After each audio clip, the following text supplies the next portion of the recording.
The wind howled outside like a hungry animal, carrying the dust of the barren colony streets. Daniel sat alone in his small workshop.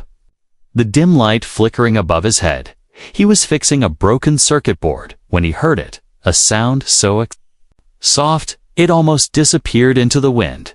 A knock, not loud, not urgent, but strange. 3 slow taps, a pause, and then one more. He froze. His hands still on the tools. No one visited him this late, not in this part of the colony. It was past midnight. And the streets were dangerous for anyone wandering alone. He rose from his seat and walked to the door, the metal floor creaking under his boots. Another knock came, even softer this time. Like whoever was outside didn't want to be heard. Daniel unlatched the door halfway, leaving the lock in place, and peered through the gap. At first, he thought it was a shadow. Then the shadow moved, and he saw her. She stood in the cold, wearing a torn cloak, her skin pale with a faint golden glow under the dust. Her silver eyes looked too big for her thin face, and her long dark hair clung to her wet cheeks. She wasn't human. Daniel had met her kind only once before, delicate but strong, with strange glowing marks that ran across their skin like living tattoos. Her lips moved, and he leaned closer to hear her over the wind. "I can cook," she whispered, her voice trembling. "I can clean. I can be quiet." "Please," Daniel blinked, unsure if he heard her right. She looked over her shoulder, as if afraid something might come out of the darkness at any second. Her hands clutched the edges of her cloak. And for a moment, he saw the faint glowing bands on her wrists. He knew what they meant. Ownership marks. She was a servant, maybe a slave, and she was running. "Who are you?" Daniel asked, his voice low. She shook her head quickly. "Please, just let me in, just for tonight." The wind pushed at her cloak, revealing her clothes underneath, thin, worn, and not enough for the cold night. She was shivering. Daniel's mind raced. If he let her in, it would mean trouble. The colony had strict rules about sheltering aliens without papers, and judging by the marks on her wrists, whoever owned her would be looking. But if he turned her away, she might not survive the night.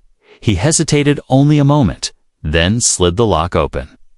The door groaned as it swung wider, and the girl stepped inside quickly. Daniel shut it fast, sealing out the cold and the wind.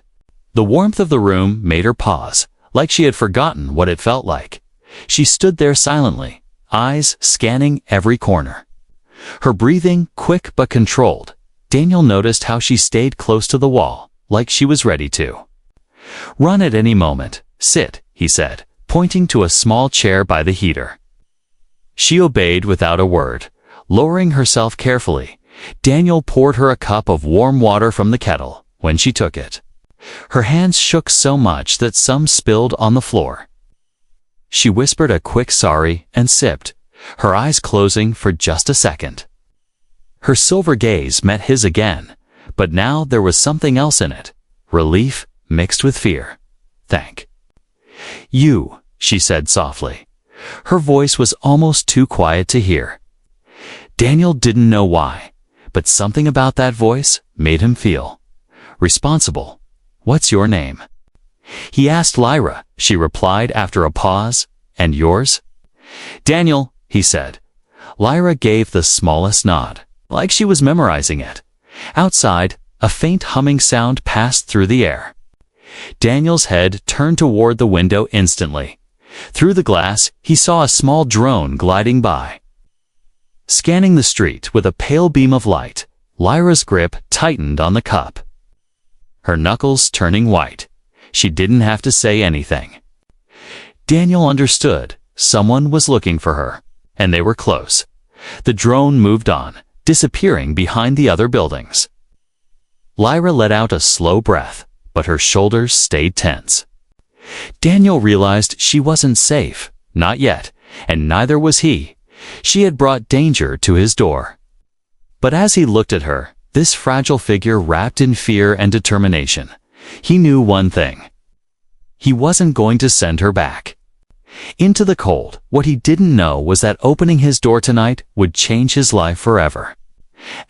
Lyra sat near the small heater, her hands wrapped around the warm cup like it was the only safe thing in the room.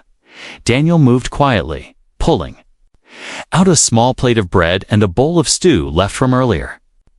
When he placed it in front of her, she didn't reach for it right away. Instead, she glanced at him, as if silently asking for permission again. "Eat," he said, his voice calm. She nodded and took a small piece of bread, breaking it carefully. She ate slowly, chewing each bite, as though she was afraid the food might run out. Her movements were precise, careful, like someone trained to never make a mess. Daniel sat across from her, leaning back in his chair. The room was quiet, except for the faint hum of the heater and the occasional gust of wind against the metal walls.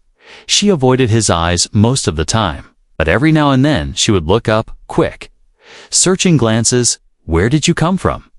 Daniel finally asked. Lyra hesitated, swallowing her mouth full of bread before answering. "Far," she said softly, "from a place where people like me don't get to choose where we go." Her voice was steady, but there was something heavy in her words. Daniel could see she wasn't telling the full story. And he didn't push, not yet. Outside, the distant whir of patrol drones came and went. Every time the sound reached the street, Lyra's shoulders stiffened. Daniel noticed how she always kept her back to the wall, never to a window. When she finished eating, she stood without a word and carried her cup and plate to the sink. Then she started cleaning them, her hands quick and practiced. "You don't have to," Daniel began, but she shook her head. "I want to," she replied. Almost too quietly, she moved like she'd done this 1,000 times before, cleaning, wiping, arranging things neatly. It wasn't just habit. It was instinct. Daniel leaned against the doorway, watching her work.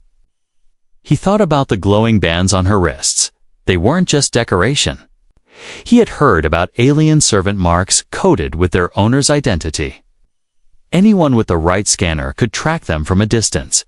It explained why the drones had passed by more than once. She wasn't just lost, she was being hunted. When she was done cleaning, Lyra stepped back and stood silently, her hands folded in front of her, eyes lowered. Daniel realized she was waiting for his order. "You can rest," he said. "Sit down. No one's going to make you work here." She blinked at him, almost confused, then slowly nodded. But even as she sat, Daniel could tell her body was tense, like she was ready to jump up if he changed his mind. The hours passed slowly. Daniel tried to focus on his repairs, but his mind kept drifting back to the girl sitting quietly across the room. She wasn't like any visitor he'd had before, and though she barely spoke, the silence between them felt heavy, like there were 100 unspoken things she wasn't ready to share. Around midnight, the sound of footsteps echoed faintly from the street outside, not the slow, dragging steps of drunks or the quick shuffle of late workers. These were steady, deliberate. Daniel's stomach tightened. He moved to the window and peeked through the thin gap in the curtain. A tall figure in a dark cloak stood at the edge of the streetlight. They weren't moving, just watching Lyra's breath hitched, and she gripped the edge of the table. "Do you know them?" Daniel asked. Her answer was a whisper, "Yes," before Daniel could say more. The figure stepped closer and knocked on the door. This knock was different. Slow, heavy, confident. Daniel didn't open it. "Who's there?" he called, keeping his voice firm. A deep voice answered. "A collector. I'm looking for something that belongs to my client." Daniel's jaw tightened. "You've got the wrong place," he replied. There was a pause.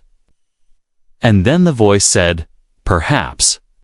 The figure stayed there for a long moment before finally turning and walking away. Daniel watched until the shadow disappeared into the night. Lyra's hands were still trembling when he turned back to her. "They'll come again," she said softly. Daniel didn't ask how she knew. The certainty in her voice was enough. He realized something then.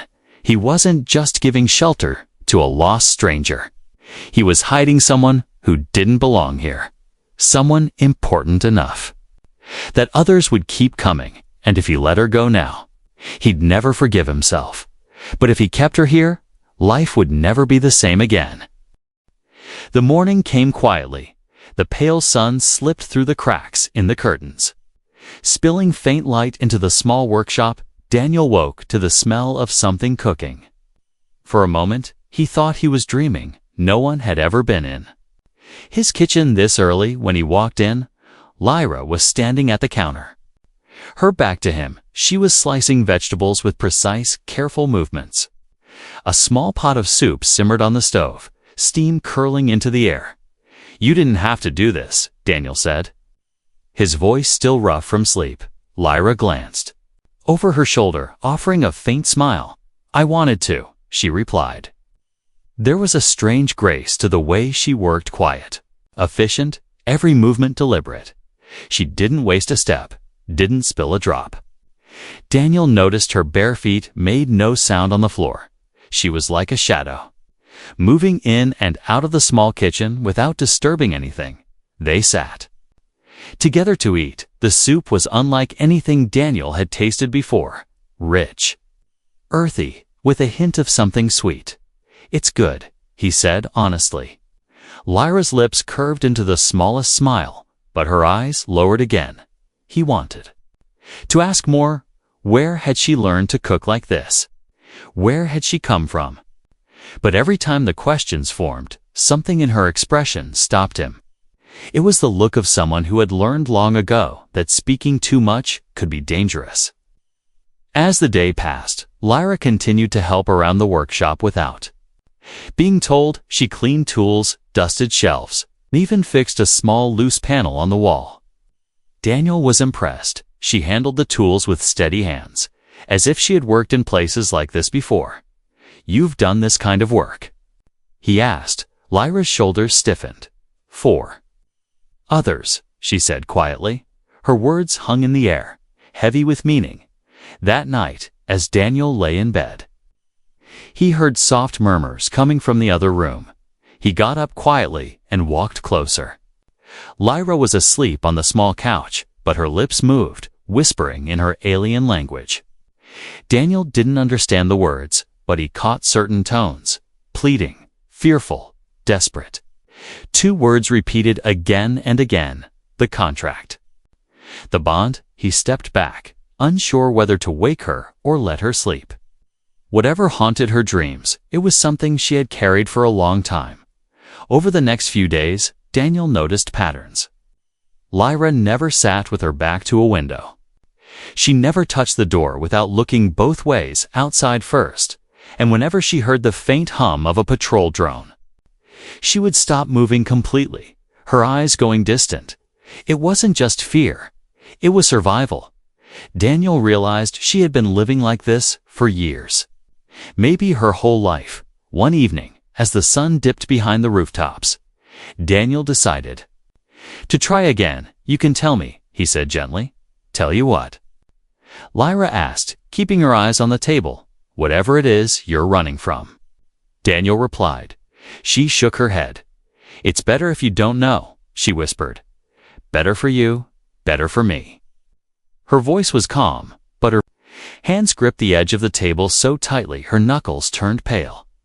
Daniel didn't push further, but inside, his curiosity burned. What kind of life forced someone to beg at a stranger's door in the middle of the night? Why did collectors, dangerous, determined ones, care so much about her? And what exactly was this bond she had whispered about in her sleep? That night, the answer almost came. They were eating a simple dinner when a distant noise caught Daniel's ear. Not the hum of a drone, heavier, mechanical. Lyra's head snapped up, her eyes going wide. "Hide the lights," she said urgently. Daniel didn't argue. He shut off the lamps, leaving only the faint glow from the heater through the small crack in the curtain. He saw them, 2 cloaked figures, scanning the street with handheld devices. Their steps were slow, deliberate, searching. One of them stopped right in front of Daniel's door, holding up a scanner that beeped faintly. Daniel's heart pounded, but after a moment, they moved. On disappearing into the shadows, when the danger passed, Daniel turned to Lyra. "They were looking for you," he said. She didn't deny it. Instead, she looked at him with something between apology and warning. "This won't stop," she whispered. "They will keep coming until—" She trailed off, not finishing the sentence. "Until what?" Daniel pressed, but she only shook her head. Her silver eyes filled with secrets she refused to share, and in that moment, Daniel understood one thing. Lyra's past was not just a story, it was a trap, and now, whether he liked it or not, he was caught in it too. The next 2 days passed in uneasy silence. Daniel worked on his repair projects, and Lyra kept herself busy cleaning, cooking, and quietly fixing little things around the workshop. But the calm felt thin, like a fragile wall that could break at any moment. Every time a shadow passed by the window or the faint hum of machinery echoed down the street, Lyra would pause, listening. Daniel pretended not to notice, but he did. He noticed everything. It was late in the afternoon when the first real sign came. Daniel was in the back room repairing a power cell when a sharp knock echoed through the building. Not the soft, hesitant knock from the night Lyra had arrived. This one was heavy, firm, deliberate. Daniel wiped his hands on a rag and glanced toward the front door. Lyra had already gone still, her eyes fixed on the sound.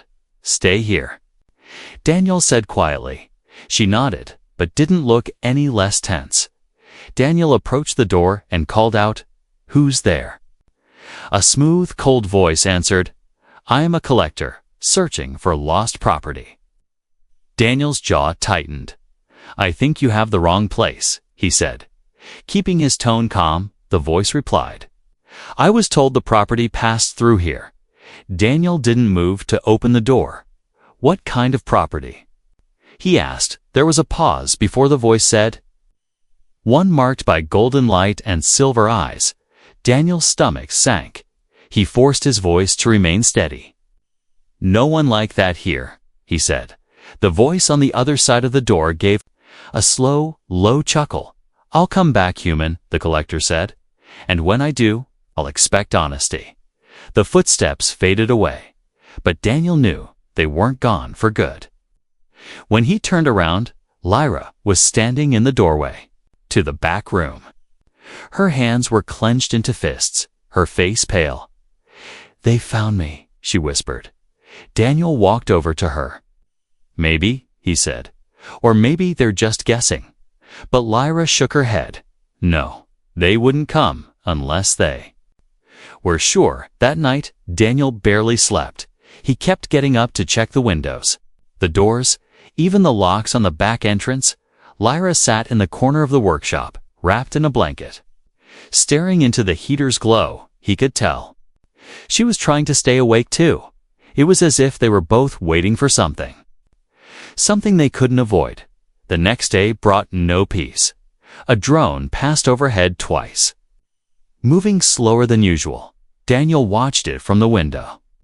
Feeling the weight of its scanner sweep over the building, Lyra didn't go near the door. All day, she kept herself deep inside the workshop, as far from the windows as possible. It was evening when the collector returned. Daniel heard the footsteps first.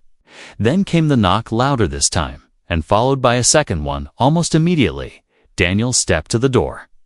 "You again," he said, not bothering to hide his irritation. "Yes," the collector replied. "I prefer not to waste time." Daniel didn't open the door. "I told you, there's no one here this time." The collector didn't leave. Instead, there was a faint mechanical hum. Daniel realized they had activated a scanning device right outside his door. Inside, Lyra's eyes went wide. She moved quickly to the far side of the room, pressing herself against the wall. Daniel turned his head slightly and saw the faint glow on her wrists, brightening the marks reacting to the scan. The collector's voice came again, low and certain. I know she's inside. Daniel felt the moment balance on a knife's edge. If he opened the door now, the collector could take her without a fight. If he refused, things could turn dangerous fast. His mind raced. She's not yours to take, Daniel said firmly. The collector's tone grew sharper. She belongs to my client by contract. By law, Daniel shot back. Not here, she doesn't. For a long moment, there was silence. Then the collector said, "You've made a mistake, human." The footsteps faded once again, but this time Daniel knew it wasn't the end. They would return, and next time, they might not knock. Lyra stepped out from behind the wall, her face pale, but her eyes fierce. "You shouldn't have done that," she said quietly. Daniel shrugged. Too late now. She stared at him for a moment, then said, "They will come again." And they won't be alone. Daniel didn't say it out loud, but he already knew. The first threat had come, and the real danger was still on its way. The night after the collector's visit was tense. Daniel barely touched his food, and Lyra ate in silence. Every creak of the old workshop made them both glance toward the door. The heater's hum was the only steady sound, but even that seemed too loud. Daniel tried to focus on small repairs at his workbench, but his mind kept replaying the moment he'd told the collector, "Not here, she doesn't." That sentence had felt good at the time, but now it felt like a warning carved in stone. Lyra sat in the corner, quietly sewing a tear in her cloak. Her hands moved with precise, careful motions. Daniel noticed she didn't hum, didn't fidget. She just worked in complete silence. When the thread snapped, she didn't even sigh. Instead, she tied a new knot and kept going. It was strange to see someone so young carry themselves like they'd been trained to never waste energy. Later that night, Daniel decided to work on a generator that had been giving him trouble. As he was adjusting one of the panels, a sharp edge sliced across his palm. He winced, pulling his hand back. Blood welled up quickly. Before he could reach for a cloth, Lyra was there, moving faster than he'd ever seen. She took his hand gently but firmly, her silver eyes locked on the cut. "Hold still," she said in a low voice. She pressed his palm to her forehead. Her eyes closing, Daniel froze. He didn't understand what she was doing. He felt a faint warmth spread through his skin. Not painful, just strange. Her lips moved in soft, unfamiliar words. Then she let go, stepping back like nothing unusual had happened. "What was that?" Daniel asked, confused. Lyra hesitated, her hands curling at her sides. "In my culture," she said slowly. "That is? A bond? A bond?" Daniel repeated. She nodded. "It means, I have chosen you, and you have accepted without knowing." Daniel frowned. "Accepted what?" Lyra looked away, her voice even softer now. "Responsibility," she whispered. "Protection. Connection." Daniel felt his chest tighten. "Lyra, does this mean something to the people chasing you?" Her silence was answer enough. Finally, she said, "Yes, it means they cannot take me without challenging you. And if they challenge you, it will not be peaceful." Daniel leaned against the workbench, trying to process it, so by pressing my hand to your forehead, "You've made me part of this." "Yes," she said, her eyes meeting his again. "It cannot be undone." Daniel let out a slow breath. "Why?" he asked. Her answer was simple, but heavy. "Because you opened the door." For a long moment, neither of them spoke. Outside, the wind whistled through the narrow alleyways of the colony. Daniel finally said, "You should have told me first." Lyra's gaze softened. "If I had, you would have said no." She was right, and that truth left Daniel with a knot in his chest. The next morning, the weight of the bond became clear. 2 drones passed overhead, scanning the area. Lyra stayed hidden. But Daniel knew it was only a matter of time before the collector or someone worse showed up again. The bond would force them to face any threat together. There was no longer an option to simply hide and wait. By midday, Daniel found himself glancing at Lyra more often. She didn't look different, but there was a quiet certainty in the way. She moved now, as if the bond had given her a reason to stand straighter, to breathe a little deeper. It wasn't just fear keeping her alive anymore. Now, there was something else. Daniel wasn't sure if that made him proud or terrified. That night, as they prepared to sleep, Daniel caught Lyra looking at him, not in fear, but in a way that made him realize she trusted him completely now. It was unsettling. He had lived most of his life alone, avoiding other people's problems. Now someone's life was tied to his by tradition, by alien law, and maybe by something deeper. He wasn't ready for that kind of responsibility. But it was already his. Lyra spoke softly before lying down. "You don't have to protect me because of the bond," she said. Daniel shook his head. "I will bond or no bond," he replied. She gave the smallest smile, and for the first time since she arrived, it reached her eyes, but deep down, Daniel knew what this meant. The collector's next visit would not just be a demand, it would be a challenge, and challenges in her culture could end only one of two ways. The night was too quiet. Daniel sat at his workbench. Tools scattered in front of him, but his hands weren't moving. Lyra was in the corner, mending a torn sleeve. Neither spoke, but both felt the same tension in the air. It was the kind of silence that warned of something coming. Then they heard a faint hum in the distance, not the soft glide of a single drone, but the deep, layered thrum of many. Daniel stood, his chair scraping against the floor. Lyra's eyes locked on his, and for a heartbeat, they didn't move. Then the sound grew louder, closer. Daniel walked to the window and peered through a narrow gap in the curtain. His stomach sank for patrol. Drones hovered in the street, their lights scanning every wall and doorway. Behind them stood the cloaked collector, flanked by 2 armed guards. All 3 looked straight at Daniel's building. "They've come," Lyra whispered. Her voice was steady, but her hands tightened on the fabric she was holding. The first knock came heavy, rattling the metal door. "Human," the collector's voice called, smooth but cold. "You know why I'm here." Daniel didn't answer. "I come now." "By right of challenge," the collector continued, "return what belongs to my client, or face the claim." Lyra stepped forward, standing beside Daniel. "This is my bond," she said loudly, her voice sharp like a blade. "He is my chosen. You cannot take me." The collector's voice darkened. "That bond is an obstacle I will remove." Daniel felt his heart pounding. He wasn't a fighter. He wasn't a soldier. But he had made a choice the night he opened that door. And now, there was no turning back. He opened the door slowly, stepping out into the cold night air. The drones adjusted their aim, bright beams of light sweeping over him. "You want to take her?" Daniel said, his voice steady. "Then you'll have to go through me." The collector tilted their head slightly. "That can be arranged," they said. Lifting one gloved hand, the guards stepped forward, weapons humming to life. Daniel's pulse raced, but he kept his eyes on the collector.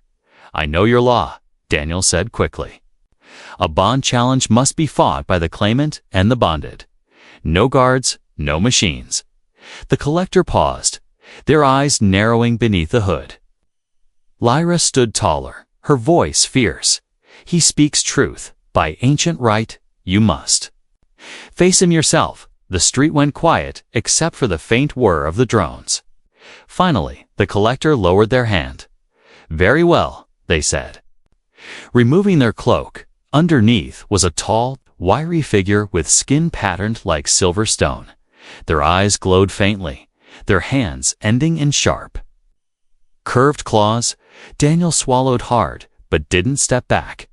The collector moved in fast. Faster than Daniel expected, he barely dodged the first strike, the claws slicing through the air where his head had been. Daniel grabbed a metal pipe from the wall and swung. The collector blocked it easily, shoving him back. Lyra called out, her voice carrying strength Daniel had never heard before. "Stand firm. You are not fighting for yourself, but for us both." Her words gave him focus. Daniel shifted his grip on the pipe and stepped in again. This time, aiming for the collector's side. The blow landed, making the collector stagger. A faint crack in their stone-like skin appeared where the pipe struck. The collector hissed. Rushing forward with renewed fury, Daniel blocked one strike, then another. The vibrations running up his arms. Finally, he saw an opening. He swung low, knocking the collector off balance. Before they could recover, Daniel pressed the pipe against their throat, pinning them to the wall. The drones hovered, waiting. The collector froze, their eyes burning with anger. Daniel held his ground. "By your law," he said between breaths, "you have lost the claim." Silence stretched for several long seconds. Then the collector gave a slow nod. The drones powered down their weapons, and the guards stepped back. "This is not the end," the collector said coldly. "But for now, the bond stands." They pulled their cloak back on and signaled the drones. Within moments, the street was empty again. Daniel leaned against the wall, breathing hard. Lyra stepped out, her silver eyes fixed on him. "You fought for me," she said softly. Daniel managed a tired smile. "Guess I'm getting used to having you around." But deep inside, he knew the collector was right about one thing. This was not the end. It was only the first victory. The real fight was still ahead. The morning after the confrontation was different. The air in the workshop felt lighter, but not entirely safe. Daniel woke to the sound of quiet movement in the kitchen. He found Lyra cooking, her sleeves rolled up, her hair tied back loosely. She moved with the same graceful silence as always. But there was something new in her posture. She stood straighter, more certain, like a weight had been lifted from her shoulders. "Breakfast," she said when she noticed him. Her voice carried a warmth he hadn't heard before. Daniel sat at the small table, watching her bring over a plate of bread and a bowl of something fragrant and steaming. The smell filled the room, blending with the faint hum of the heater. As they ate, Lyra spoke more than usual. She asked about his work, about the colony, about the strange tools on his shelves. Her eyes wandered curiously over everything. Daniel realized this was the first time she seemed less like a guest and more like someone who lived here. The bond between them hadn't changed overnight, but it had shifted something important. There was no longer the constant shadow of whether she would run. She didn't stand near the walls anymore, didn't keep her back to the corner. When she walked to the window, she did it without flinching at the light. In the days that followed, Daniel saw other changes. She began helping him with repairs, learning quickly, asking questions. Her small hands could reach into tight spaces where his couldn't. Sometimes she would hum softly while working, an unfamiliar tune that reminded Daniel of wind through distant mountains. She taught him little tricks from her home, ways to keep food fresh longer, ways to clean metal without special chemicals. It wasn't just helpful, it was comforting, but the outside world hadn't forgotten them. When Daniel went to the market for supplies, he noticed people watching him. Some whispered when they thought he couldn't hear. The sight of a human walking side by side with a bonded alien was rare and dangerous. Still, Daniel didn't slow his steps, and Lyra walked beside him without lowering her head. It was as if they had silently agreed that whatever came next, they would face it together one afternoon. While fixing a broken water pump for a neighbor, Daniel found Lyra sitting outside. She was watching the children play in the dusty street. Her silver eyes softened as she listened to their laughter. When Daniel asked what she was thinking, she said, "I've never been somewhere I could just watch." Her words were simple, but they carried the weight of years spent in places where she was never allowed to rest, never allowed to simply be. That night, as they sat by the heater, Lyra asked him a question he didn't expect. If we left the colony, could we go somewhere the collectors can't follow? Daniel leaned back in his chair, considering there's no place like that. He said honestly. But there are places they avoid, places too far, too wild. For them to bother, Lyra nodded slowly. Then maybe one day, she said, we'll go there. The idea lingered between them for days. Neither made a plan. But both began to think about it in quiet moments. Daniel found himself imagining a small house on the edge of some distant settlement. Lyra tending a garden, the two of them working side by side without the fear of drones in the sky. It was a dangerous dream, but it was theirs. Still, the present had to be lived, and in the present, life was slowly becoming something almost normal. Daniel fixed machines. Lyra kept the workshop in order. They shared meals, traded stories, though hers were always carefully chosen. When Daniel caught her staring out the window at night, he didn't ask what she was thinking anymore. He knew she still carried her past like a shadow. But he also knew she was letting in more light each day. One evening, a soft rain began to fall. Lyra stepped outside, lifting her face to the sky. Drops clung to her hair, ran down her glowing wrist marks. Daniel stood in the doorway, watching. Her smile, a real smile, unguarded and bright. It was the first time he had seen her look truly free. Even if only for a moment, when she came back inside. She handed him a small wildflower she had picked from the edge of the road. For opening the door, she said simply. Daniel took it without speaking. In that moment, he understood that the night she had knocked, he hadn't just let someone in from the cold, he had let in something that would change his life forever. The bond wasn't just tradition or law anymore, it was choice. And it was one he would make again without hesitation. As the rain pattered on the roof, they sat together. The colony outside still whispered. The collectors still searched. The danger hadn't truly passed, but here, in this small workshop, they had carved out a place that belonged to them, and no matter what came next, Daniel knew one thing for certain. The night he opened his door had been the night his life truly began.